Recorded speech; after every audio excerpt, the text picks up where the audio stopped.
Voyage ലക്ഷദ്വീപിൻ്റെ പുതിയൊരു വീഡിയോയിലേക്ക് ഏവർക്കും സ്വാഗതം. ഞാൻ മാളപുത്തലം ലക്ഷദ്വീപിലെ ആന്ത്രോത്ത് ദ്വീപാനാണ്. ഇന്ന് ആന്ത്രോത്ത് ദ്വീപിലെ സായി ഗ്രൗണ്ടിൽ ഒരുപറ്റം കുട്ടികൾ ഇവിടെ അത്ലറ്റിക്സിൻ്റെ പ്രാക്ടീസും കാര്യങ്ങളൊക്കെ നടക്കുകയായിരുന്നു. അവരിപ്പോൾ ഇവിടുന്ന് കയറുകയാണ് ഗുജറാത്തിലൊരു അത്ലറ്റിക് മീറ്റ് നടക്കുകയാണ്. അപ്പോൾ അവിടേക്ക് പോകുന്ന കുറച്ച് കായിക താരങ്ങളാണ് ഇവിടെ എന്നോടൊപ്പം ഉള്ളത്. അതോടൊപ്പം തന്നെ അവരെ പരിശീലിപ്പിച്ച അധ്യാപകരും നമ്മുടെ ഇവിടെ regional sports council chairman UK sir എല്ലാവരും നമ്മളോടൊപ്പം ഉണ്ട്. അപ്പോൾ അവരിൽ നിന്നും അവരുടെ കാര്യങ്ങൾ കൂടുതലായി നമുക്ക് അറിയേണ്ടതുണ്ട്. UK സാർ, നിഡ്ജാം എന്നൊരു പരിപാടിയാണ് national district junior athletic meet അഹമ്മദാബാദിൽ നടക്കുന്ന മീറ്റിലേക്കാണ് പോകുന്നത്. ലക്ഷദ്വീപിൽ നിന്ന് ഏകദേശം 22ഓളം കുട്ടികളും 8 ഒഫീഷ്യൽസും പോകുന്നുണ്ട്. അപ്പോൾ നാളെയാണ് അവരുടെ ഷിപ്പ്. ഏകദേശം പ്രാക്ടീസ് സെക്ഷനൊക്കെ കഴിഞ്ഞ് അവർ മീറ്റിന് റെഡിയായി നിൽക്കുകയാണ്.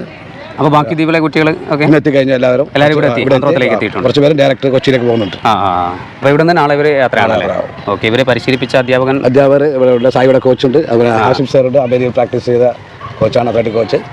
ബാക്കി താരങ്ങളുണ്ട്, അവിടെ എക്സ്കോർട്ടായിട്ട് പോകുന്ന ഒഫീഷ്യൽസും കൂടെ ഉണ്ട്. കാര്യങ്ങൾ സംസാരിക്കും. ഓക്കെ. നമ്മുടെ കോച്ചിലെ കുട്ടികളെ പരിശീലിപ്പിച്ച സാറാണല്ലേ? അതെ. ഓക്കെ. സാർ ഇവിടെ സായിലെ അത്ലറ്റിക് കോച്ചായിട്ട്. സാറിൻ്റെ പേര്? എൻ്റെ പേര് രാജേഷ്.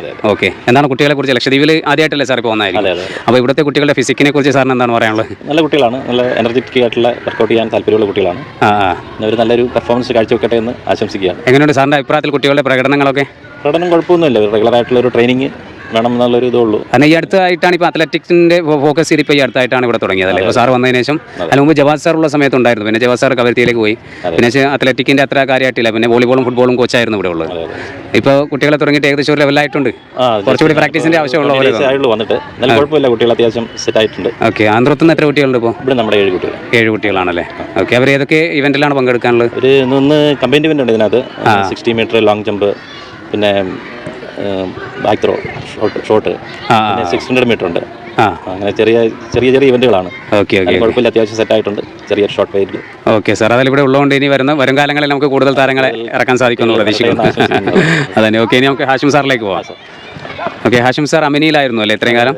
അവിടെ നിന്ന് അമിനിയിൽ നിന്ന് എത്ര കുട്ടികളുണ്ട്? 4 പേരാണല്ലേ? എങ്ങനെയുണ്ട് അവിടുത്തെ കുട്ടികൾ? ഏതൊക്കെ ഇവന്റിനാണുള്ളത്?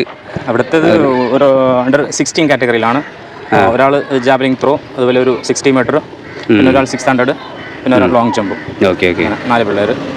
മൊത്തത്തിൽ നമ്മൾ പോകുന്നത് 19ാമത് നാഷണൽ ജൂനിയർ ഇൻ്റർ ഡിസ്ട്രിക്ട് അത്ലറ്റിക് മീറ്റിനാണ്. അഹമ്മദാബാദ് ഗുജറാത്തിൽ വെച്ചാണ് നമ്മുടെ കോമ്പറ്റീഷൻ നടക്കുക. അപ്പോൾ നമ്മുടെ ലക്ഷദ്വീപിൽ നിന്ന് ഈ ഒരു ഇവന്റിലേക്ക് ആദ്യമായിട്ടാണ് പോകുന്നത്? അതിന് മുമ്പ് പോയിട്ടുണ്ട്. നിഡ്ജാമാണ് ഇത് 5ാമതാണ് നമ്മൾ പാർട്ടിസിപ്പേറ്റ് ചെയ്യാൻ പോകുന്നത്. ഇതിൻ്റെ പ്രത്യേകത എന്ന് വെച്ചാൽ നമ്മൾ ഇപ്പോൾ ഐലൻഡ് അന്ത്രോ അതുപോലെ അമിനി എല്ലാം സെപ്പറേറ്റ് ടീമാണ്. നമ്മൾ 9 ഐലൻഡും ഓരോരോ ടീമായിട്ടാണ് പാർട്ടിസിപ്പേറ്റ് ചെയ്യുക അവിടെ. അല്ല, ഇവിടെ പോകുന്നത് നമ്മളൊന്നിച്ച് ലക്ഷദ്വീപിനെ പ്രതിനിധീകരിച്ചിട്ടല്ല. National inter district junior athletic championship Kerala ആണെങ്കിൽ കേരള ഡിസ്ട്രിക്റ്റിൽ നിന്നുണ്ടാവും. ഡിസ്ട്രിക്റ്റ് ആയിട്ടാണ്. നമ്മൾ സെപ്പറേറ്റ് ടീമാണ് അവിടെ പാർട്ടിസിപ്പേറ്റ് ചെയ്യാം. പിന്നെ നമ്മൾ മൊത്തത്തിൽ 22 പേര്, അതിൽ 8 ബോയ്സും 13 ഗേൾസ്. ഏതൊക്കെ ദ്വീപിൽ നിന്നാണ് ഇപ്പോൾ നിലവിൽ പാർട്ടിസിപ്പേഷൻ ഉള്ളത്? നിലവിൽ പാർട്ടിസിപ്പേഷൻ അന്ത്രോത്ത്, അതുപോലെ കൽപ്പേനി, കവരത്തി, കടമം, അമിനി, അഗത്തി, കിൽത്താൻ. ഓക്കെ. ബിത്ര ചേത്തിലെത്തുന്നില്ലേ? ഇല്ല, ചേത്തില മിനിക്കോ ഇല്ല. ബാക്കിയെല്ലാ ദ്വീപിൽ നിന്ന് പാർട്ടിസിപ്പേഷൻ ഉണ്ട്.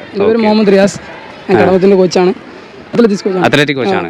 കടമത്താണോ വർക്ക് ചെയ്യുന്നത്? അല്ല, വർക്കിംഗ് അല്ല, സെപ്പറേറ്റ് ആണ്. അസോസിയേഷന്റെ ഇതിലുള്ള. ഓക്കെ. കടമത്തുനിന്ന് എത്ര കുട്ടികൾ? 4 കുട്ടികൾ, 3 ഗേൾസും 1 ബോയും. എങ്ങനെയുണ്ട് കുട്ടികളുടെ നിലവാരം? ഓക്കെയാണ്. പിന്നെ ഏതൊക്കെ ഇവന്റ്സിനാണ് അവിടെ? ഇപ്പോൾ കമ്പനി ഇവന്റ്സ് ആണ്. ട്രയാത്ലോൺ ഉണ്ട്. അപ്പോൾ 2 under-14 പിന്നെ 2 പേര് under-16 എൻ്റെ പേര് ഫസ്റുദ്ദീൻ, കിൽത്താൻ ഐലൻഡ് ഫിസിക്കൽ എഡ്യൂക്കേഷൻ ടീച്ചറാണ്. അവിടെ എത്ര കുട്ടികളുണ്ട്? ഒരു കുട്ടിയാണ്. ഏത് ഇവന്റിനാണുള്ളത്? അവന് 100 triathlon. ഓക്കെ. എങ്ങനെയുണ്ട് കുട്ടിയുടെ കപ്പാസിറ്റി?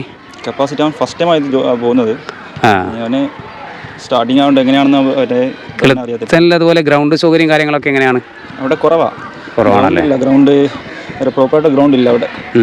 പ്രാക്ടീസിനൊക്കെ കുറച്ച് ബുദ്ധിമുട്ട് അനുഭവിക്കുന്നുണ്ടായിരിക്കും അല്ലേ? ഓക്കെ. നമ്മുടെ ഫുട്ബോളിൻ്റെ കോച്ച് സജിത് സാർ എൻ്റെ വ്യൂവേഴ്സിന് എല്ലാവർക്കും ചിലപ്പോൾ സുപരിചിതനായിരിക്കും. പല വീഡിയോസിലും സജിത് സാറിനെ കണ്ടതും പരിചയപ്പെട്ടൊക്കെയാണ്. സാർ എപ്പോഴും ഇവിടെ ഗ്രൗണ്ടിൽ തന്നെ ഉള്ള ആളാണ്. അപ്പോൾ സാറിന് എന്താണ് പറയാനുള്ളത് എന്നാണ് നമുക്കറിയേണ്ടത്. Good evening. അപ്പോൾ ഇവിടെ നിഡ്ജാമിന് പോകുന്ന അത്ലറ്റും അതുപോലുള്ള ബാക്കിയുള്ള കോച്ചസും പിന്നെ ഒഫീഷ്യൽസും എല്ലാവരും ഒത്തുചേർന്ന ഈ വേളയിൽ ഇപ്പം നിങ്ങൾ എല്ലാ വട്ടവും പോകുന്നുണ്ട്. അപ്പോൾ ഫസ്റ്റ് ഓഫ് ഓൾ സായിയുടെ ഭാഗത്തു നിന്ന് എല്ലാവർക്കും ഒരു വലിയൊരു വിഷ് അറിയിക്കുകയാണ്. കാരണം നിങ്ങൾ പോയിട്ട് ലക്ഷദ്വീപിൻ്റെ ആ ഒരു പേര് ഇതിലൂടെ നിലനിർത്തിക്കൊണ്ട് തന്നെ, കാരണം LSG എന്ന് പറഞ്ഞാൽ നിങ്ങളുടെ ഏറ്റവും വലിയ മാമാങ്കത്തിൽ തന്നെ ഒരുപാട് പേര് പങ്കെടുത്തിട്ടുണ്ട്. അപ്പോൾ അവരുടെ പ്ലാറ്റ്ഫോമിലേക്ക് കുറച്ചും കൂടി മേൽപോട്ട് പോകുന്ന അങ്ങനെ അപ്പോൾ നമ്മൾ ലക്ഷദ്വീപിനെ പ്രതിനിധീകരിച്ച് പോകുമ്പോൾ, അല്ലെങ്കിൽ സാർ നേരത്തെ സൂചിപ്പിച്ച പോലെ, ഹാഷിം സാർ സൂചിപ്പിച്ച പോലെ, ഓരോ ഡിസ്ട്രിക്ട് ബേസാണ് കാര്യങ്ങൾ പങ്കെടുക്കുന്നത്, കുട്ടികൾ പങ്കെടുക്കുന്നത്. അപ്പോൾ ആ ഒരു പാർട്ടിസിപ്പേഷൻ നിങ്ങളുടെ മെഡലിലൂടെ വരുമ്പോഴാണ് അതിനൊരു ഏറ്റവും വലിയൊരു മഹത്വം ഉണ്ടാവുള്ളൂ. അപ്പോൾ ഇതിനു വേണ്ടി പ്രയത്നിച്ച രാജേഷ് സാറ്, അബുസാലി UK, നമ്മുടെ ആന്ധ്രോത്തിൽ നിന്നുള്ള ഹാഷിം സാർ പോലെയുള്ള ടീച്ചേഴ്സും, ഞങ്ങൾ അബുൽ സാർ അടക്കമുള്ള ആൾക്കാരൊക്കെ, ഞങ്ങളുടെ ഒരു ഏറ്റവും വലിയ പങ്കെന്ന സായിൽ നിന്ന് ഒരുപാട് പേര് പുറത്തുള്ള ടൂർണമെൻറ്റുകൾ പങ്കെടുക്കണം. ഇപ്പോൾ ഫെഡറേഷൻ മീറ്റുകൾ വരുന്നുണ്ട്, അത്ലറ്റിക് മീറ്റുകൾ വരുന്നുണ്ട്, ഇപ്പോൾ ജൂനിയറിൽ പങ്കെടുക്കാൻ പോകുന്നു. അപ്പോൾ ഇനി ആവശ്യം എന്ന് പറഞ്ഞു കഴിഞ്ഞാൽ നല്ല നല്ല അത്ലറ്റുകളെ കുറച്ചും കൂടി നല്ല എക്സലൻ്റ് ആയിട്ടുള്ള സ്കീമിലേക്ക് ഉൾപ്പെടുത്താനും ഈ ഒരു മീറ്റ് ഉപകരിക്കുന്നതാണ് ഞങ്ങളുടെ വിശ്വാസം. കാരണം നല്ല സാധ്യതയുള്ള അത്ലറ്റുകൾ ലക്ഷദ്വീപിലുണ്ട്. മറ്റുള്ളവർക്ക് കോമ്പറ്റീറ്റീവ് ഒരു സ്പിരിറ്റ് കൊടുക്കാൻ പറ്റുന്ന, ചലഞ്ചിങ് കൊടുക്കാൻ പറ്റുന്ന നല്ല മക്കളാണ് ഇവിടെ ഉള്ളത്. അപ്പോൾ അവർക്ക് അതോടൊപ്പം ഈ ഒരു പ്ലാറ്റ്ഫോം ഉപകാരപ്പെടട്ടെ. അതുതന്നെ, തീർച്ചയായും ഇതുപോലുള്ള പ്ലാറ്റ്ഫോമുകളാണ് ഉയരങ്ങളിലേക്ക് എല്ലാവർക്കും എത്താനുള്ള അവസരങ്ങൾ ഒരുക്കി കൊടുക്കുന്നത്. ഇതിനൊക്കെ ശേഷം ഇനിയും ഒരുപാട് അത്ലറ്റുകൾ പങ്കെടുക്കുന്ന, തീർച്ചയായിട്ടും അതേപോലെ ഉയരങ്ങളിലേക്ക് പോയിട്ട് ഇന്ത്യയെ തന്നെ പ്രതിനിധീകരിക്കാനും മെഡലുകൾ കൊയ്യാനുള്ള ഒരു അവസരങ്ങൾ ലഭിക്കട്ടെ. അതെ, തീർച്ചയായും. ഓക്കെ, എല്ലാവർക്കും ഒരിക്കൽ കൂടി എല്ലാവിധ ആശംസകളും, പ്രത്യേകിച്ച് നമ്മുടെ ഇവരെ ഒന്ന് പരിചയപ്പെടുത്തിയാലോ? മുഹമ്മദ് നിഹാൽ, ഞാൻ ട്രയാത്ലോണാണ് ചെയ്യുന്നത്. Muhammad Abusali 600. Asna Anwar triathlon. Raisa Rafeeq shot put. Diya Mehak 600. Sumaya Robiya 600. Asna MP 60 metre. Husna Hussain 600. മീറ്റിലേക്ക് പങ്കെടുക്കുമ്പോൾ ഇവിടെ നേരിടുന്ന ഏറ്റവും വലിയ പ്രശ്നം എന്ന് പറഞ്ഞാൽ ഫണ്ടിൻ്റെ അഭാവമാണ്. ഡിപ്പാർട്ട്മെൻറ്റിൽ നിന്നും ഇതുവരെ ഫണ്ടൊന്നും ലഭിക്കാറില്ല. ഇത് ഓരോ ദ്വീപിൽ നിന്നും, സ്കൂളുകളിൽ നിന്നോ അല്ലെങ്കിൽ സർക്കാർ ഉദ്യോഗസ്ഥന്മാരുടെ കയ്യിൽ നിന്നും നാട്ടുകാരുടെ കയ്യിൽ നിന്നും കളക്ട് ചെയ്തിട്ടാണ് ഇത്രയും കുട്ടികളെ അവിടെ അയക്കുന്നത്. അതോടെ സംബന്ധിച്ചോളം സായിയുടെ സപ്പോർട്ട് കൂടി ഉണ്ട്. മറ്റ് ദ്വീപുകളിൽ നിന്നൊക്കെ എല്ലാവരും എല്ലാ സ്കൂളിൽ നിന്നും അങ്ങനെയുള്ള ഓരോ ആളുകളിൽ നിന്നും കളക്ട് ചെയ്തിട്ടാണ് വിടുന്നത്. ഡിപ്പാർട്ട്മെൻറ്റ് ഈ കാര്യത്തിൽ ഫണ്ട് അനുവദിക്കണമെന്നാണ് ഞങ്ങൾക്ക് ആവശ്യപ്പെടാനുള്ളത്. ഓക്കെ, തീർച്ചയായും നിങ്ങളുടെ അവസരങ്ങൾ തേടി പോകണമെങ്കിൽ ഫണ്ട് ഒരു അനിവാര്യ ഘടകം തന്നെയാണ്. അത് ഡിപ്പാർട്ട്മെൻറ്റിൻ്റെ ഭാഗത്തു നിന്നും കിട്ടുമെന്ന്, ഇനിയുള്ള മത്സരങ്ങളിൽ കിട്ടുമെന്ന് പ്രതീക്ഷിക്കുകയാണ്. അപ്പോൾ തൽക്കാലം ഈ വീഡിയോ ഇവിടെ വൈൻഡപ്പ് ചെയ്യാണ്. അടുത്ത വീഡിയോയുമായി കാണുന്നവരേക്കും ബൈ.